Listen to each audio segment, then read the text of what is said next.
Hey everyone, it's Dr. Marcon, and this is the lecture video on Chapter 4, How Cells Obtain Energy. What is cellular respiration? So the learning objectives for this chapter, you have to be able to describe why we eat and in which order does your body use molecules from food for energy. Illustrate the main processes of cellular respiration and how ATP molecules are produced.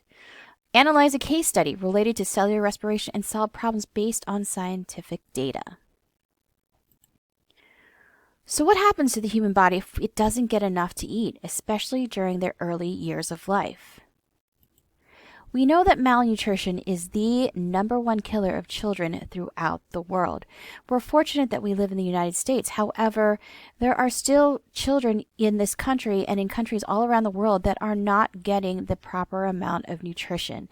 And we can even see in countries such as Africa, even in Asia, in South America, all over the world, there are a number of children that just do not have access to proper food and nutrition and such. So here we look at the country of Tanzania. So more than 40% of all kids in Tanzania are stunted or have stunted growth. We can see that this is a line that the median height of 9-year-olds must meet worldwide. So this is basically the average height of most 9-year-olds. And we can see these children from Tanzania. We could, in this study, there wasn't a 9-year-old in Marangoin, Tanzania, who stood taller than this line. And that's probably because they are not getting the proper amount of nutrition needed to reach this line for their height and age.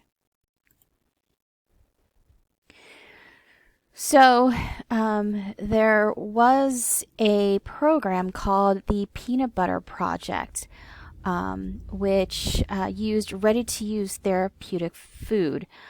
This was a certain doctor's crusade to end malnutrition in Africa a spoonful at a time. And if you follow this link, it actually describes the Peanut Butter Project and what it entailed. Basically, the project provides programs that helps with malnutrition in poor countries.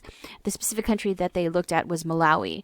The program provided foodstuffs that use local products, such as buying peanuts from local farmers and creating a food source that treats malnourished children.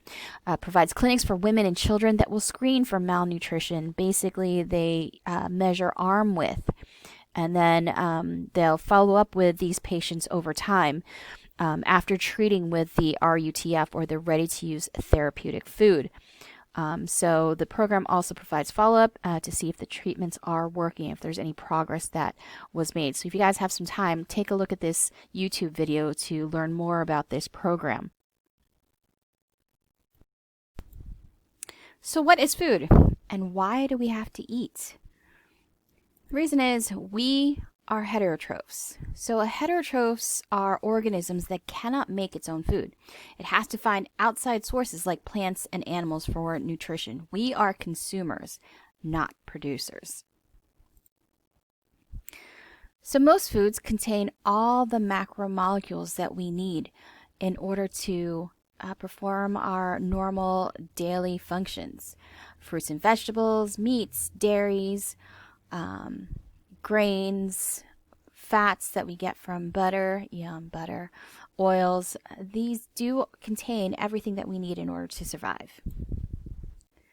So first we'll talk about digestion. Digestion is basically a process that our body undergoes in order to take these big macromolecules of food to make them smaller in order to absorb these smaller molecules. So when we eat, our digestive systems break down large molecules into smaller ones that our body uses for normal metabolic processes. So digestion, again, is the process of breaking down huge food molecules into smaller usable pieces. We'll get into it when we talk more about the digestive system, but here we see some of the organs of the digestive system. We take in food. The food goes down from our mouth into the esophagus, into our stomach.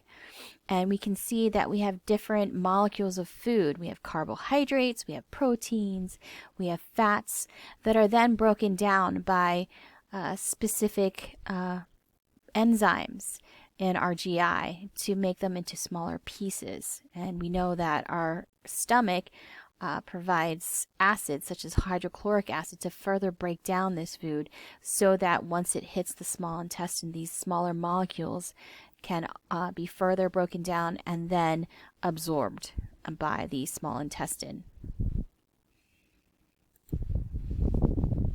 So what does the body do with those smaller pieces? Well, we basically take those molecules and we make it into energy, and our body needs energy to perform certain functions.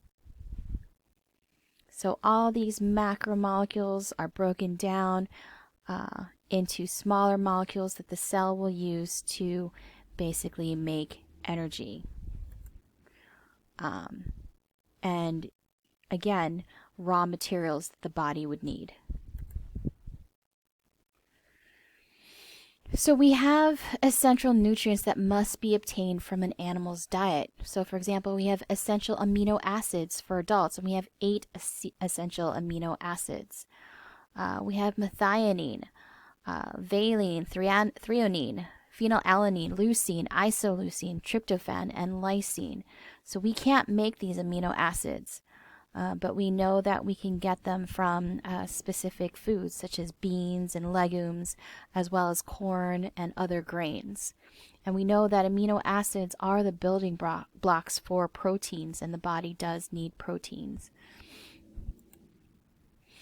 Vitamins and minerals are also essential nutrients. Vitamins are small organic molecules that help activate enzymes. Minerals, we have inorganic molecules such as calcium and potassium that also activate enzymes and then are also incorporated into larger molecules. Now, do you need to take vitamins? There are many people that say vitamins are a waste of time, whereas others say, yes, you do need vitamins, especially if you have a known vitamin deficiency. So this article says that multivitamins are a waste of money. Some doctors claim most supplements do not prevent chronic diseases or death. Their use is not justified and they should be avoided. So here is that New York Times article saying people should stop wasting their money on dietary supplements. And then showing that there are 3 large new studies that showed most multivitamin supplements are ineffective at reducing the risk of disease and may even cause harm. For me, I know that if you don't take certain supplements or certain vitamins and you are not able to get it in your food or diet, I think that vitamins supplementally can be beneficial, especially calcium and vitamin D. We know that some diseases are impacted by food. For example, the condition known as osteoporosis.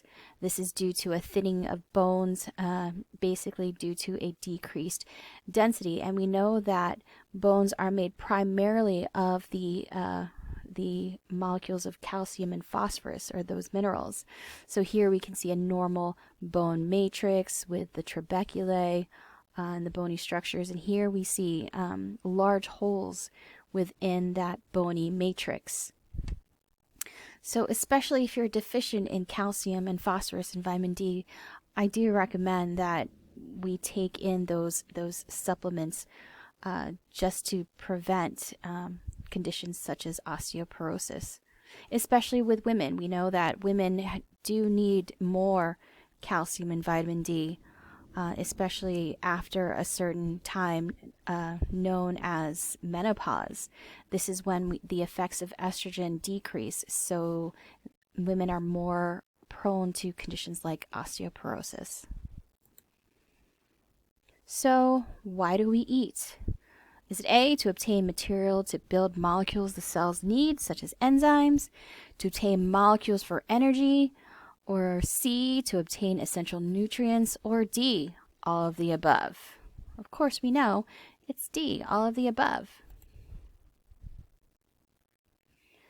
So now it's dinner time.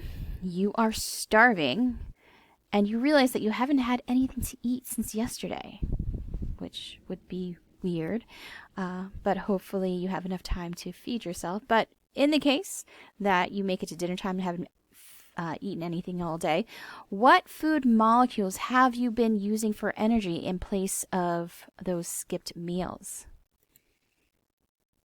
So in which order does your body use molecules for energy? So first and foremost, our blood sugar levels or our blood glucose levels are usually constant. Okay, so we use our blood glucose to provide us with energy. However, we know we have stored forms of glucose, and this is known as glycogen. Glycogen is the stored form of glucose. And glycogen, with the aid of specific hormones, can rapidly catabolize or break down to glucose to replenish any of the blood glucose that is lost throughout the day. And this provides about 1% of total energy reserves. However, if we deplete our glycogen, we then use fats, the fats in our body. Fats make up about 78% of total energy reserves. And once we have depleted our fat stores, we then will use proteins in our body. Now, proteins are not meant to be used as a stored form of energy. It only makes up about 21% of total energy reserves. So again, the order that we use molecules for energy, first we have our blood glucose or blood sugar, and then we go to the stored forms of glucose, which is glycogen that we can get from the liver. Then we go to our fat reserves, and once we use up fats, we then start metabolizing proteins for energy.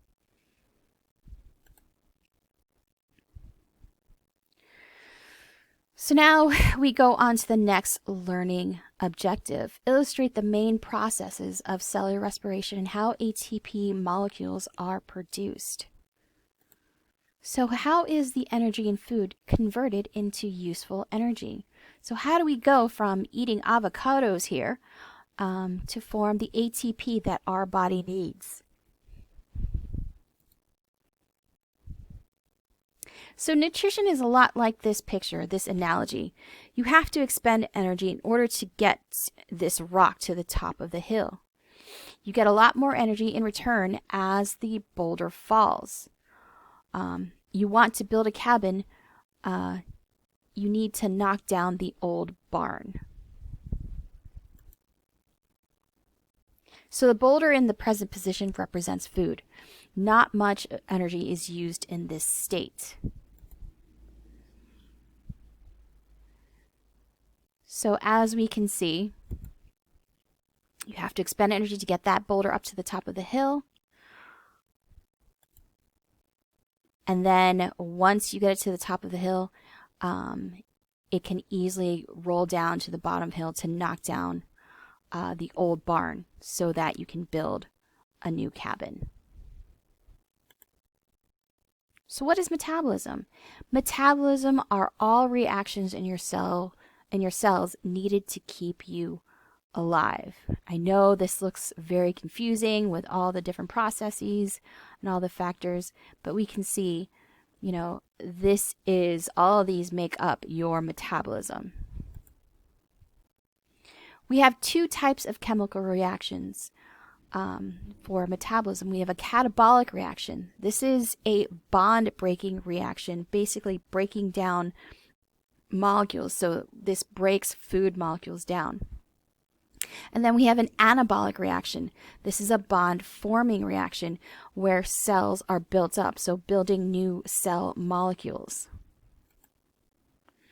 And here we see the picture with the use of enzymes. So here we have a molecule that's made up of 3 molecules, and then as it is broken down, it is then broken into 2 and then 1. And here we have anabolic reactions where bonds are formed to create one whole molecule. So we know that putting food to work is a process. We want to take those big molecules, make them into smaller molecules. So again, what is this process called that we just talked about, going from big molecules to smaller molecules? And what type of chemical reaction breaks down molecules? So if you said catabolic reactions, you'd probably right. Again, breaking down bigger molecules to form smaller molecules. So there's a series of biochemical reactions that will convert chemical energy in food into a form of fuel we can use.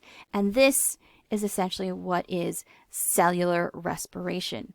Energy from food is ultimately captured in the molecule ATP, also known as adenosine triphosphate.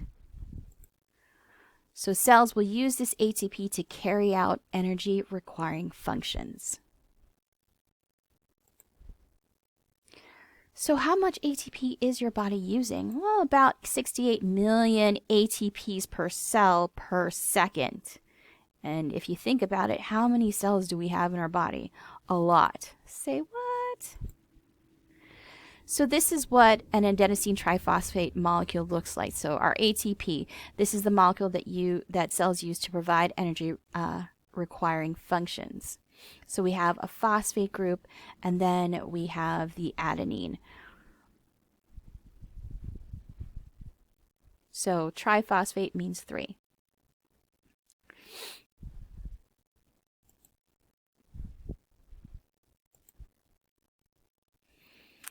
When bonds get broken, energy is released, cellular work gets done. So when we break the bond within a phosphate group, this actually releases energy, and this energy is used for cellular metabolism. And here we can see adenine that is connected to or bonded with our 5-carbon sugar ribose. So this is what adenosine looks like. So we have adenosine here, and we have the 3 phosphates that make up the triphosphate group. So adenosine triphosphate, also known as ATP.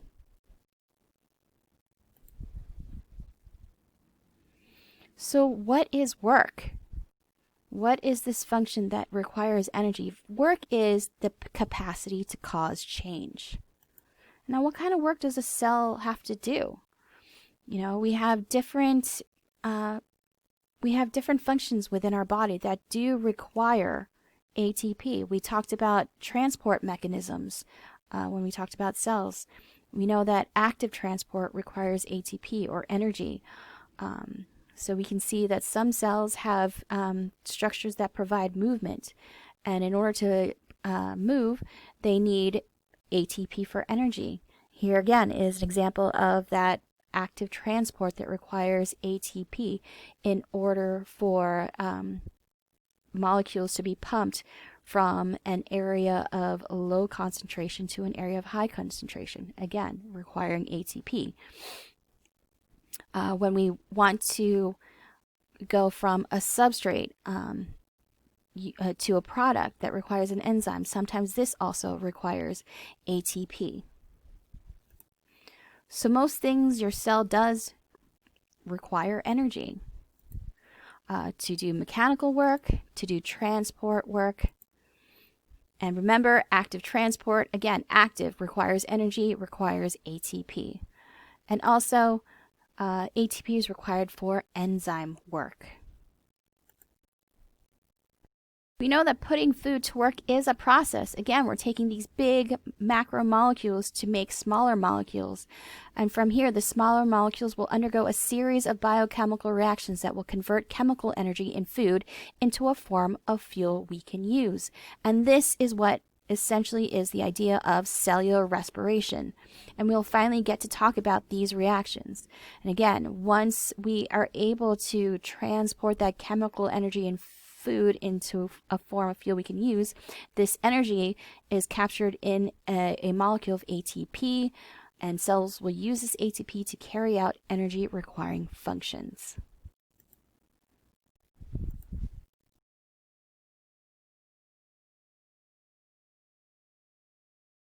So now we're going to get into the cellular processes of cellular respiration that form our ATP. First, take a breath. Now, why did you do that? Why did we bring in air and then exhale air?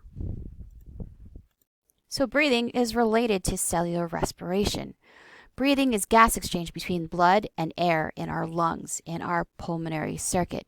So oxygen comes in through our respiratory system structures into our lungs, and then at the alveoli within our lungs, those grape-like sacs within our lungs, we have gas exchange where carbon dioxide is dropped off to be exhaled out, and oxygen is picked up by our blood to go to the rest of our body.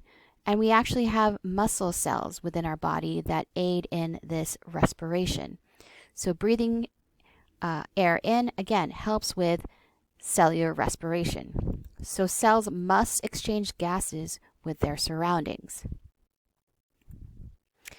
So what are the inputs/outputs of cellular respiration? So we have our C6H12O6, also known as our glucose molecule, plus an oxygen molecule, which will then yield carbon dioxide, water, H2O, and of course, energy. So here we have our sugar, our glucose, plus 6 molecules of oxygen, which will form 6 molecules of carbon dioxide, water, and our ATP. So the glucose, as well as the oxygen, will give electrons and hydrogen to the products where energy is then released. Okay, so we have electrons and hydrogen coming from our glucose as well as our oxygen.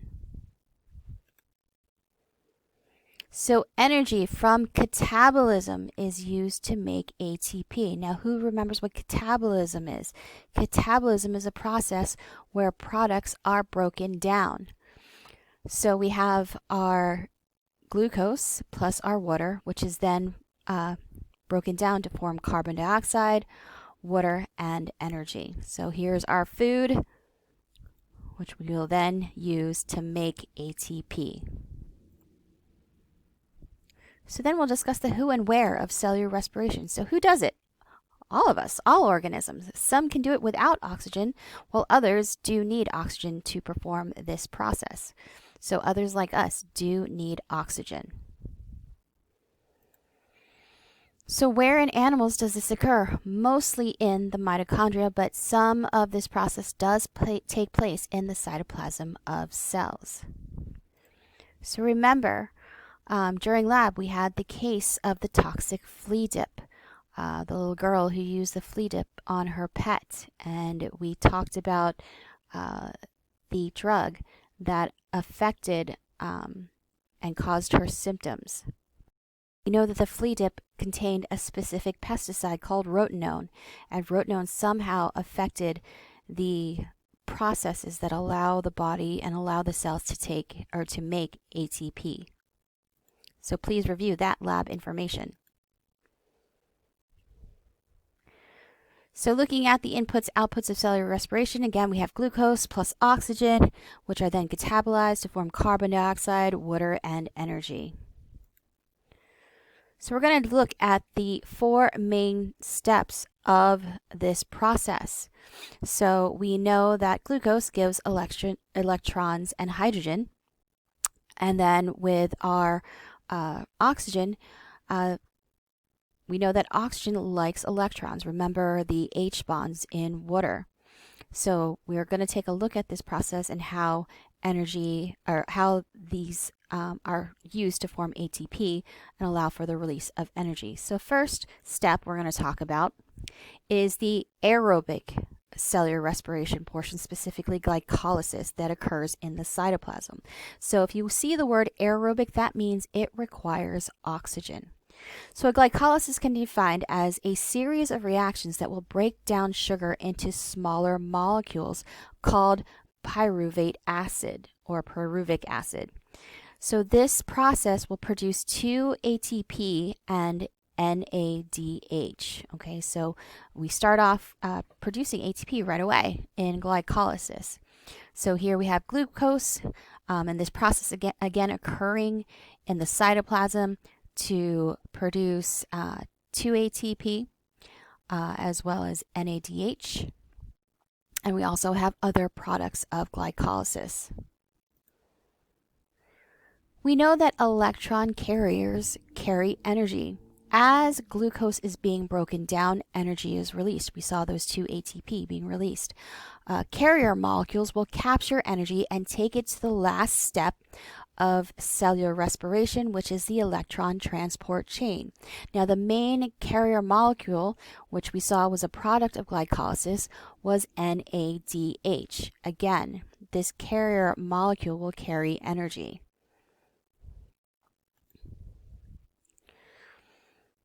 So NAD+, think of an empty Uber car. So NAD+, anyone need to go to the electron transport chain? And we know that a full Uber car will have NADH. So NADH transporting electrons to the electron transport chain, or carrying energy to the electron transport chain. So energy carriers will carry energy in the form of electrons or protons to the last step where ATP is made using this energy. So think of these huge gold bars of NADH, which will then be formed into ATP, or representing by the Franklins right here. The next step of aerobic cellular respiration is the citric acid cycle. So we go from the cytoplasm of the cells to the mitochondria. So the citric acid cycle occurs within the mitochondria. Pyruvate, which was a product of glycolysis, will get converted into what's known as acetyl-CoA. Acetyl-CoA will enter the citric acid cycle. And there will be a series of reactions that continues to help extract energy from our food. This process will release carbon dioxide and will produce 2-ATP and many NADH. So that's very important that we have formation of this NADH. Because again, we need this NADH to form ATP in the electron transport chain. We then hit a transition step within the mitochondria of aerobic cellular respiration. So before pyruvic acid enters the next step, it has to combine with an enzyme called coenzyme A. This reaction produces a molecule of acetyl-CoA. Acetyl-CoA will then enter into the next step. So we know that the citric acid cycle produces many NADH. And think of NADH as that full Uber car that will be transported, or that will go to the electron transport chain. So what do we do with all these NADH? Let's go to the electron transport chain and make ATP. So now we reach step 3 of the aerobic cellular respiration process, which is the electron transport chain. So this is a process that produces the bulk of ATP. And during electron transport, electrons from the NADH that we formed from the citric acid cycle, as well as from the first part of glycolysis, are passed down a chain of molecules to oxygen. Oxygen will accept the electrons and combines with hydrogen atoms to produce water. And here in the mitochondria, through the electron transport chain, 34 ATP are produced. Okay, so if we take a look at this summary for aerobic respiration, each glucose molecule becomes approximately 40 ATP. The bulk of this ATP is made in the mitochondria using oxygen. Again, we said that oxygen accepts the electrons coming from NADH and will combine the hydrogen atoms to produce water. Okay? So here we have oxygen combining with the electrons from NADH, producing water, and then also producing those ATP.